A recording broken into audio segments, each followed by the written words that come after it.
এক- এই কথাটা দাদা ভাই আপনি একদম ঠিক কথা বলেছেন। হ্যাঁ, সত্যি কথাই তো তাই। আমিও তাই দাদা লিখেছে পড়ে আমি তো ভাবলাম হ্যাঁ ঠিক কথাই। এর থেকে যদি ঘড়ি থাকে ঘড়ি দেখে ওই উপরে টাইম দেখে কে কতক্ষণ হলে যার ঘড়ি দেখবে, দুজনে লিখে নেবে ওখানে যে এই টাইমে এলাম। যেটা আমি রমাদির সাথে করি, রমাদিও ঘড়ির টাইমটা আমাকে লিখে দেয় যে এই এত বাজে। তো তারপরে উনি ওনার টাইম মতন হয়ে গেছে টাইম, আমিও দেখিনি কটা বাজে, ওনার লাইভে গেলে আমিও টাইমটা লিখে দিই এরম ভাবে। হ্যাঁ, ওই তো বলতে বলতে রমা দিদিভাই এসে গেছেন। দিদিভাই অনেক অনেক ভালোবাসা।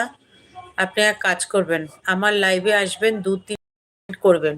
৭৫ হয়ে যাবে। আপনি বেরিয়ে যাবেন, তারপর ১ ঘন্টা পর এসে আবার মেসেজ করলেন, আপনি নিজের চোখে প্রমাণ পেয়ে যাবেন। ও আচ্ছা।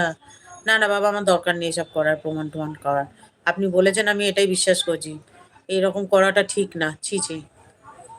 আমি যার কাছে যাই দাদাভাই জানেন, আমি ফোনের ধরে তার কাছে যাই, ফোনের টাইম ধরেই বেরোই। তাতে মুকুট যা হলো, হলো না। আচ্ছা। ও আচ্ছা, আচ্ছা। তা বাহ! আমি তো এবার থেকে তাহলে তাই করব। ঘড়ি দেখেই যাব কতক্ষণ টাইম হলো না